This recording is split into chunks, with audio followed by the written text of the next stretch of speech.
CPM Krishnapuram ഗ്രാമപഞ്ചായത്ത് committee പ്രതിഷേധ ധർണ നടത്തി. ഗ്രാമപഞ്ചായത്ത് ഓഫീസ് പടിക്കലായിരുന്നു ധർണ.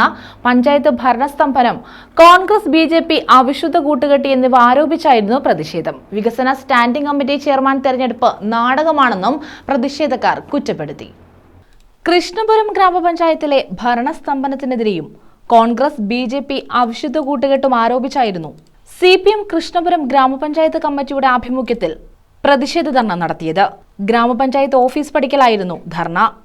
വികസന സ്റ്റാൻഡിംഗ് കമ്മിറ്റി ചെയർമാൻ തെരഞ്ഞെടുപ്പ് നാടകമാണെന്നും പ്രതിഷേധക്കാർ കുറ്റപ്പെടുത്തി. മാറി മാറി പഞ്ചായത്ത് പ്രസിഡന്റുമാരെ തീരുമാനിക്കുന്നതല്ലാതെ പഞ്ചായത്തിന്റെ വികസനങ്ങളിൽ ശ്രദ്ധിക്കാതെ അട്ടിമറിച്ചിരിക്കുകയാണെന്നും പഞ്ചായത്ത് വികസനത്തിനുള്ള കോടികളാണ് പദ്ധതികൾ നടപ്പിലാക്കാതെ നഷ്ടപ്പെടുത്തിയതെന്നും പ്രതിഷേധക്കാർ ആരോപിച്ചു. CPIM area secretary B. Abinsha ഉദ്ഘാടനം ചെയ്തു. സ്വതന്ത്രയായി വിജയിച്ച് UDFിന് പിന്തുണ കൊടുത്ത ഒരാൾ UDF തീരുമാനപ്രകാരം മത്സരിക്കും. CPIMന്റെ തീരുമാനപ്രകാരം ഇടതുപക്ഷ ജനാധിപത്യ മുന്നണിയുടെ സ്ഥാനാർത്ഥിയായി സഖാവ് നസീം മത്സരിക്കും. അപ്രതീക്ഷിതമായി മറ്റൊരാൾ കൂടി മത്സരിക്കും.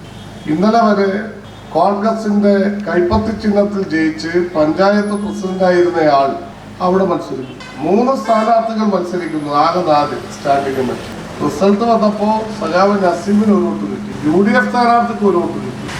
അവിടെ സ്വതന്ത്രയായി മത്സരിച്ച കോൺഗ്രസിന്റെ നേതാവ് വിജയിക്കും. BJPയുടെ വോട്ടോടുകൂടിയാണ് ജയിക്കുന്നത്. ഇതാണ് ഞങ്ങൾ പറയുന്നത്. BJPയും കോൺഗ്രസും ഒന്നാണ്. ഏരിയ കമ്മിറ്റി അംഗം M. നസീർ അധ്യക്ഷത വഹിച്ചു. ഏരിയ കമ്മിറ്റി അംഗങ്ങളായ I. Rafeeq, MV Shyam, local committee secretary H. Hakeem, grama panchayat അംഗങ്ങളായ അനിത വാസുദേവൻ, T. സഹദേവൻ തുടങ്ങിയവർ പങ്കെടുത്തു. News bureau, Kayamkulam.